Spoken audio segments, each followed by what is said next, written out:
Well, my experience with multi-level marketing started when I was quite young. My parents joined the network marketing company when I was 8. So I grew up around this style, this structure of business.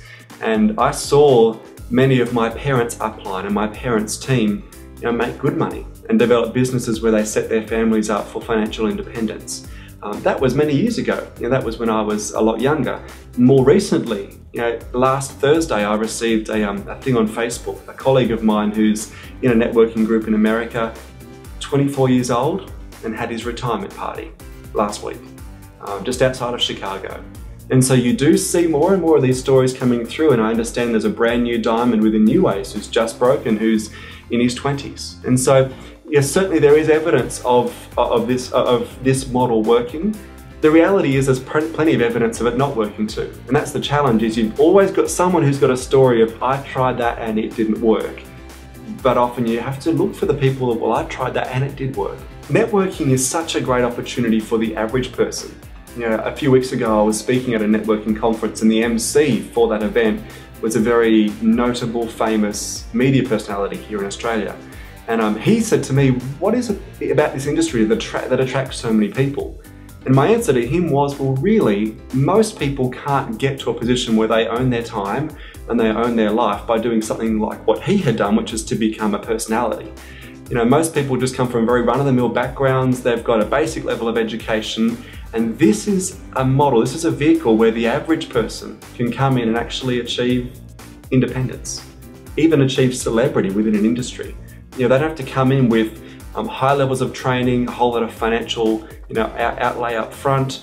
They don't have to come in knowing the right people, dressed the right way. That's what I love about speaking to the leaders of networking businesses, is you see them when they're successful and they're well put together and they're confident and they're articulate and they're brilliant speakers most times. That's not how they started. And the beauty of this business is it takes anyone from an entry-level perspective, from an entry level, and if you just follow the system and really lock into the mentoring and learn what you need to learn, you can get results the average person can't get any other way. Gen Y are definitely looking for opportunities. They're definitely always on the lookout for, I guess, the things that will help them achieve the goals that they've got. And many of them know that what their parents have done, the sort of career path their parents have taken, hasn't really got their parents the sort of things that this group want.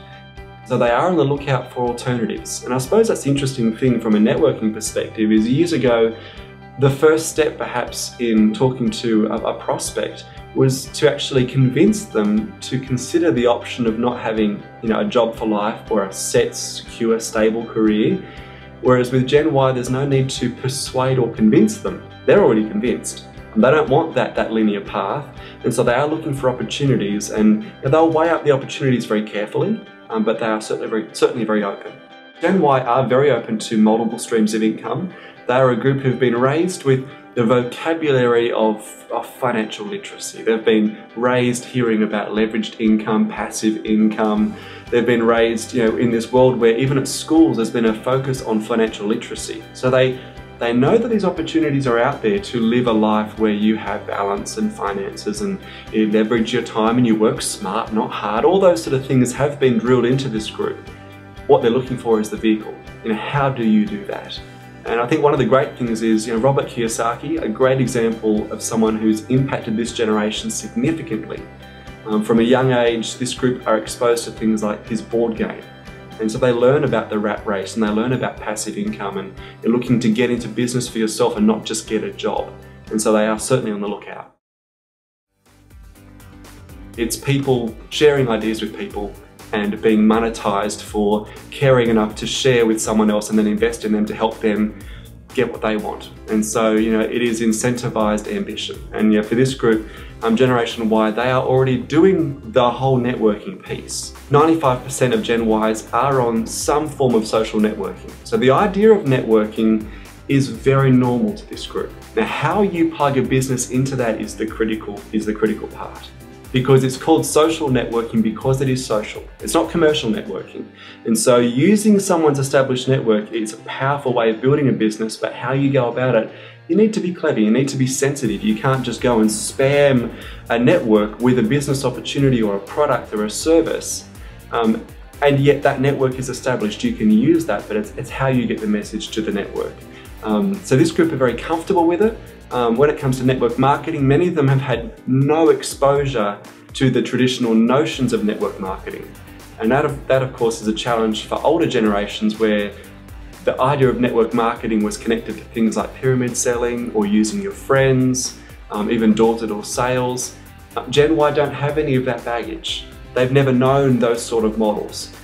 So they look at network marketing with fresh eyes and will view the business opportunity on its merits rather than through the filter of their preconceptions. So certainly this is a group who I think are well suited to the whole model of network marketing. For Generation Y, proof early on that something works is critical, absolutely critical. Probably the underlying mantra of Generation Y is, don't tell me something's right, show me it works. You can give them all the logic and all the facts and all the evidence, but it's once they see something working, once they get a felt benefit, once they get an experience of something, that's when they go from believing it to believing it. And that's human nature, but it's particularly the case for Generation Y. And so in the early stages with a new associate, it is critical they get some runs on the board. They get some money coming through, even if it's small. The fact that there's a little bit coming through proves it works, because there's the tangible proof. If you're approaching a Gen Y, my recommendation will be to lead with the business opportunity. Because years ago you could have led with environmentally sustainable, you could have led with concentrated products, and all of those things were a unique selling proposition. That's what made you different to the rest of the market. Whereas the reality is many companies at least talk the talk of those things. And so they do have concentrated products, and they do talk about the environment, and their packaging is environmentally sensitive, but very few mainstream companies can offer the business opportunity that you do.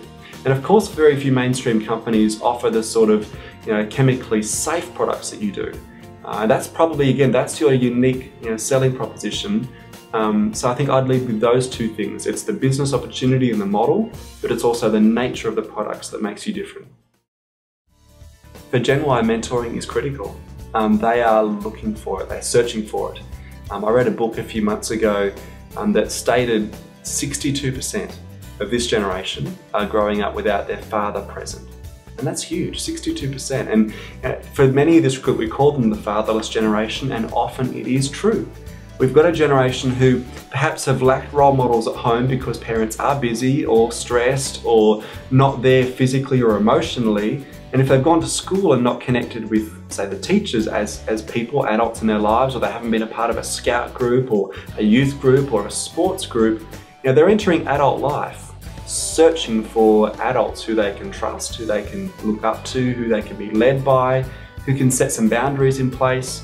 And so that mentoring piece that is offered in this model of business, it is so unique. I mean, corporations offer mentoring programs, but none of them are as robust as what this business offers. Because in this style of business, mentoring is not just about helping you learn, but it's about investing in you, not just as a consultant or as a person, in your relationships, in your finances, in your health, and that's pretty unique. Well, I think the first thing I would encourage them to do is weigh up everything you're reading, because I tell you what, you can log online and find any amount of rubbish, truths, half-truths, lies about any number of opportunities. And so my encouragement would be seek out the facts, ask people who've been there and done it, as opposed to people who've just got an opinion. So my encouragement would be to really work out whether it's for you, because it's a great business opportunity, but it won't fit everyone, because if you're not in the looking zone, it's not relevant. It's like trying to give a 5-course meal to someone who's just eaten. And so you've got to figure out, is it for you? Are you in the right stage of your life? But if you are, it ticks so many of the boxes. So seek out the real information and make an informed decision. The ideal thing about this style of business is that you are in the driver's seat. You can build it as quickly or as slowly as you like. There's not a huge financial outlay or investment. The products are recession-proof. There's all this discussion about the recession and the downturn and double dips. The beauty of these products is that people will continue to use them. And so my encouragement would be, it's a model that's sustainable. It's up to you how quickly you build it, or whether you build it at all. Certainly it's not one of these cases of quit your job jump on into the deep end and see what happens. Keep other things in your life going as they are. Keep a degree of stability and security and build this on the outside. And over time, if you build it well, and if you build a wide business and a deep business and you're clever and you follow the mentoring and advice, it can be a primary income source and you can achieve that financial independence that everyone wants. I'd say if you were considering whether you're going to take a step ahead, go forward with this, be serious with yourself. Do the research. Evaluate the opportunity, evaluate whether it's right for you at this moment, and the reality is, what have you got to lose? There's not a huge investment, but the gains are staggering if you build it properly. So do your homework, ask people who know, not just those who've got opinions, and then once you've made a decision, it's about consistency of effort. It's about sticking at it. You're not going to achieve, financial independence in 6 months, realistically. And if you do, that brings other challenges about making it sustainable. But it's going to take a while to build a solid business, but it's worth it in the end. So my encouragement would be, do your homework, be serious, and then stick at it.